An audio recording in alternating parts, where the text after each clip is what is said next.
It's still good morning. Before I start this presentation, it's a little sad day for me because of one of the mentor of mine in Ottawa. I call him Mike Rooney. I want to tribute this presentation to him. I've done few trade missions with him. I used to call him Dr. Rooney and he used to call me Captain Canada. And what I have learned from him during the trade mission, the great human being, a great bureaucrat. As you can see, I've worked with the federal government for more than 3 decades and he was one of the person I've worked. So I would like to tribute this presentation to him. Michael will miss you. Cubex Limited. We are the company, Manitoba-based company. We are in a mining equipment. If anybody owns a mine and they need a production, they come to us. There is two world largest company. They are both in Sweden. One is Sandvik, Atlas Copco, and third is Cubex in Manitoba. We talk about Cubex, our product, our technology. I'm not going to go more technically, but a mining application and our emerging market. That's what you are interested to hear, what we do in 29 countries. Here, our head office manufacturing plant is based in Winnipeg, Manitoba. We have an office in Calgary, Alberta. There we look after the offshore air drilling and the municipal equipment. Montreal, Quebec, we do mining equipment and the water well drilling. And Thompson, Manitoba, we have an office specially for Valley Inco. Valley Inc was one of our top customers over 20 years, so we established the office there. And we have a plant there, small plant. Canadian-based company, owned by two brothers, Kate Wilson and Bill Wilson. They keep it very close to themselves. We work very closely, Wilson brothers work very closely with our engineering team, our whole team, and especially, it's like a part of family. We are 105 employees in Cubex. They are part of family of Wilson brothers. We hire local engineers. We work very closely with Red River College. We work with the University of Manitoba. We hire lots of students, engineering students from them. We support lots of local companies. Our seventh, like Vensco, has developed a complete electronic module for our drill Aries panel. We support 75% local manufacturers in Winnipeg. Only 25% we get something from tracks and everything from US. We provide support out of Winnipeg to our global market customer. 29 countries we are in, and we support out of Manitoba and through our global alliance partner. This is a much shot of our factory. This is our yellow is underground drill, green is a surface mine drills. As I mentioned earlier, we utilize the local engineering and manufacturing facility. 75% support is done here. Cubex employee, we work very closely with global customers. Kevin mentioned about the time difference. Sometimes I'm working at 4 o'clock in the morning talking to my customer in Africa, in Saudi Arabia and India. Same thing, our other team working with Latin America, time difference, we work very closely. And the point, let me put it this way, that our equipment are not cheap. It's like a Cadillac. So the point, it's like aircraft on the ground. If my equipment is not drilling, mine is losing money. So we have to come with a solution, like a 24 hours or immediate solution. So the point, we are always on the phone call and we take care. This is our underground ITA drill. In the hole or down the hole, this is what we call. This is the drill we just supplied in Saudi Arabia. People will think the mining in Saudi Arabia, yes, the Manitoba company broke the ground and the first mine in Saudi Arabia, first Manitoba equipment. This is our surface drill for QXR we call, used in a construction, used in a quarries, used in a coal mines, and quite a bit used in the US right now and Australia. This is our underground drill. This is the V30 head. Especially if you are in a mining, this has been developed in Vendor, Quebec, and this is for a block caving. So the point, if you can see the hole, when the miners are there, they need a big hole. So the point, that's the reason we developed this attachment with our equipment, and it has been sold in 19 countries right now. It's going to India and Spain recently with this V30 head, which is developed in Quebec. This is why I talked about it. Cubex works with the customer. The uranium mine in Cameco, MacArthur River, they have a major problem. They have lots of water in the mine, and you can see they have to freeze the ground. So we develop for our customer, our engineering department sat with their mining department, and we developed that technology, the machine for them. And in fact, they are our repeat customer. There's 7 drills in Cameco. So why I'm trying to say this, we work with our customer for that application. That's the reason we say drilling solution. That's a Cameco uranium mine, what we did for them. That's the mine. That's the machine we developed. This is not our product, this is not in our line, but we developed that specially for the customer. They wanted it, they had a problem freezing the ground, so that's what we developed the machine, and today machine working very, drill is working very good. That's again same drill. Where the Cubex we are located as, if you can see this all brown, we are in all these countries. West Asia, Latin America, US, Australia. We are in these 29 countries in the world today. We have a sales team of 6 people. Peter, Moro, Ted, Danny, Jordan. Jordan is in Africa, Hemant, and Harold. Peter has gone to Turkey. Moro looks after Latin America because he speaks Spanish, so he looks after Latin America. We are a small company, strong team, 6 people. This is our market share. The Canada is the biggest market. Latin America, Africa is the biggest market. Australia is the biggest market. USA, and this is Western Asia, Europe. This has to grow, but this is our customers. Emerging market we do business in. If you can see, we focus more on Latin America, Africa. We got a Middle East here. China, we have not breakthrough yet, and I think soon we will break through in China. And we have in Russia, in CIS. We are very much in Russia, one of the largest copper mine. Our process of ensuring success in the emerging market. So what do you need? So what we did, sound business strategy. We also, as I told you, we sit down together, our marketing team, over the coffee or over the lunch, we discuss. And the point that we go out, we talk to the different customers. And over the years, what we thought, when we are selling the equipment, we get the customer confident, we sell the equipment, then aftermarket support was a problem for us. We have a field service engineer, we can fly for commissioning and everything, but they have a day-to-day problems, how they're going to look after. So what we did was we signed the Global Alliance for a distribution and aftermarket support with Sandvik. Sandvik is a Swedish company, 45,000 employees.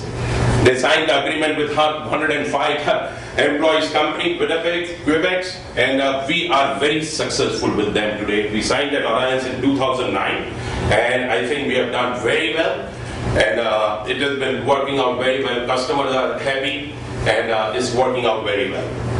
Understanding of market need, I'm the person in Cubex, goes on a trade missions, work with the government, work with the provincial and federal government department, trade commissioner service, and I always time to time when I see the opportunity, that I talk to them. Like same thing in Russia, what happened in Russia with us. We had a trade delegation 10 years ago from Russia, and the external affairs invited us, and we went there and we started doing a business. So we use quite a bit trade commissioner service, and we work very closely with them. And then before we going into the market, we do lots of research with them. That what mines, what application, what scope they have, what block caving they have. So we work with them very closely. Our continued success, why? Because as I told you earlier, we customize the technology. So I'll give you another example. De Beers mine and diamond mine in South Africa. They had a major problem with the drilling. And the point, they went to our competitor, our Global Alliance partner, I can say Sandvik and POC, they could not do it. But our engineering sat down, we designed the machine, they wanted a big mast, long boom, we did it, they are our repeat customer. Yeah, I don't get a discount in a diamond, but... So, We work, we customize, provide comprehensive hands-on classroom training and for the local people. This is very important. Where we are dealing in Africa, we are dealing in Saudi Arabia, I'm dealing in India, dealing in Vietnam. And a hand-on training is very important. And what happened, because like I went to Saudi Arabia, and it was really hard to find a driller because Saudi Arabia, everybody is looked after by king. They don't want to work. At the point, the king comes to me and said, fine, I need 10% my workforce to be trained. It was very difficult for us. But the point, we hired the local Arabic guys. I started speaking Arabic. And the point that we started, we developed almost 8 drillers. So we are happy. So same thing, we face the problem in Africa. They have a problem on English, they have a problem on a communication, they have lots of problems. So but the point, we work with them closely, and that's very important to create the local force. And then you are well looked after into the mines. You are looked after there is lots of Indian in the mine. You know, when we go to Africa, lots of Indians. So you work, you are looked at it very differently. So, you know, we work very closely with local. Invite local mine personnel. We invite very many. Like we had today we have a customer from Germany. He went to Thompson. He's in a factory today. So regularly we have lots of customers, lots of people we invite from all around the world. So you know, like I can say, we sell globally. You know, Manitoba company selling to the world. Your logo was selling to the world. So Manitoba, we are doing really selling to the world. Challenges, communication. We mentioned about communication as challenge, different language, different time zone, but we work. Like we have a Herald sitting in Australia, so different time zone, so he looks after Australia and China. Then we have Jordan right now in Africa, so he looks after Africa, but we communicate. But communication is very important in an international market, very important in international market. QX importation documentation, we face that problem all the time, as he mentioned. You know, like right now the drill is, like I'll just give you a small example. Drill is going to Saudi Arabia. That ship should not be owned by Israel company. Now there was a mistake done on first shipment. Our forwarding department doesn't know, nobody knows.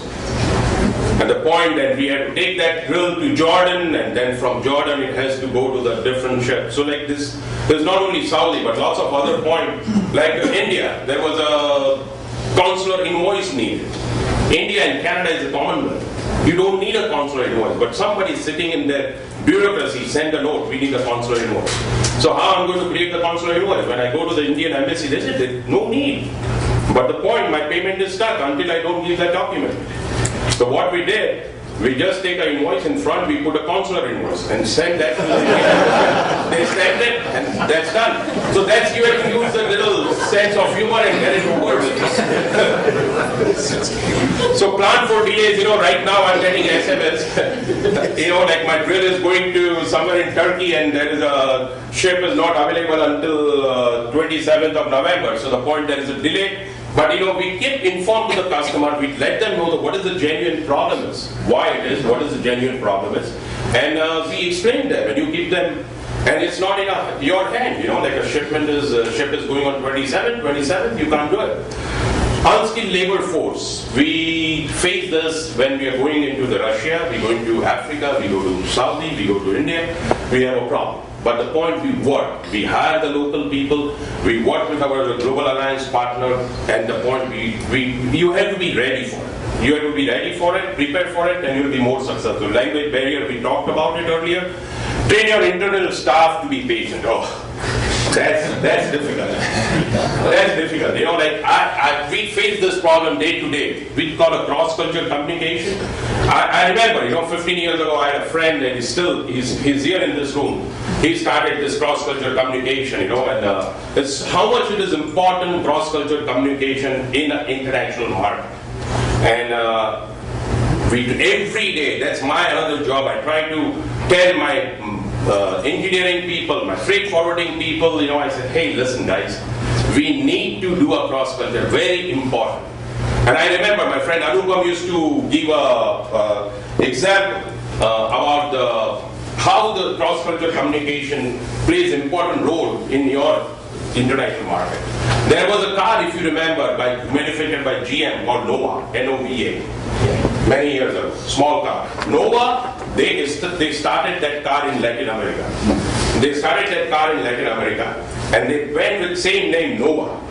They could not sell that car more than 100 cars.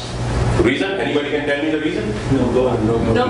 Nova is no go. Now GM can do this mistake, so how much it is important in a cross-cultural communication and interaction training? We do lots of training on field training, and we do classroom training as well. That's our drill. We do right in the mind. This is one of the engineers doing a training. I've been given the sign. 2 minutes. That's our surface drill training. Quebec's in Africa. This is with African, our team. This is our team in the white, and this is the mine people. We are in Russia, Saudi Arabia. This is the guy we trained. This is a local Saudi. This is a local Saudi we trained, and we today train 8 drillers. And this is 1 minute. I'm done. This is 3 P's, and that's what I learned when I travel in West Asia. This is what I go for. But I'm just going to take a 30 seconds, and let me tell you, my friends, wherever you're going, any international countries, as soon as you depart from here, from Winnipeg, leave your Canadian hat back. You are not a Canadian. You're going to Saudi, try to become a Saudi. You're going to India, try to become Indian. And don't say, there is a pollution, I'm going to have problem, it's too hot. No, you're going to do a business. If you keep that mind block, and if you are going to go with that Canadian side, no. You try to adopt, and that's what I always tell everybody. You want to go to India, become Indian. You're ready for a curry food. Ready for a cold beer. Ready. Get ready. And take a Imodium with you. No problem. But you have to leave our Canadian Manitoba and head back. And then you'll be more successful. Thank you very much. Thanks a lot.